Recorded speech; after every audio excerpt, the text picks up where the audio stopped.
Chez Soraya aussi, c'est repas de fête. Cette mère de famille franco-libanaise prépare pour ses invités de ce soir la kébé sanié, un pain de viande originaire des montagnes.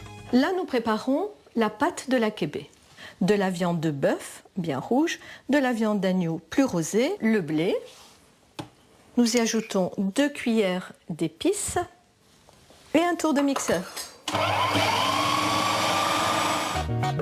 Cette pâte, Soraya l'étale au fond d'un plat à tarte.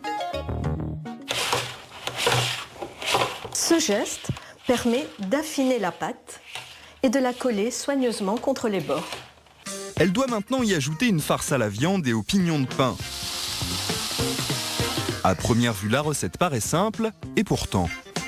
Alors la cuisine libanaise, c'est typiquement une cuisine qu'on ne peut pas apprendre dans les livres, parce qu'il y a des tours de main. Donc traditionnellement, ce sont les mamans, voire les grands-mamans, qui apprennent ces tours de main à leurs petites filles. Voilà, ce n'est pas loin d'être doré comme on voulait. Étalée dans le plat, cette farce est ensuite recouverte d'une seconde couche de pâte. À présent, la petite touche finale, qui est de dessiner des losanges sur la pâte. Ce n'est pas seulement parce que c'est joli, c'est surtout pour que ça retienne l'huile d'olive à la surface. Une petite rasade d'huile d'olive plus tard, et la kébé peut aller au four. Pour une durée de 30 minutes à 180 degrés.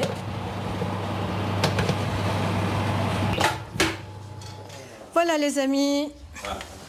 Elle est magnifique. Voilà. Bon appétit, Sartène. Reste à savoir ce qu'en pensent les convives de Soraya. Moi, il me rappelle le plat que me faisait ma mère quand j'étais gamin. Émotion, plaisir, saveur, odeur, tout y est. Merci Soraya. Et la cerise sur le gâteau dans la gastronomie libanaise, ce sont évidemment les desserts.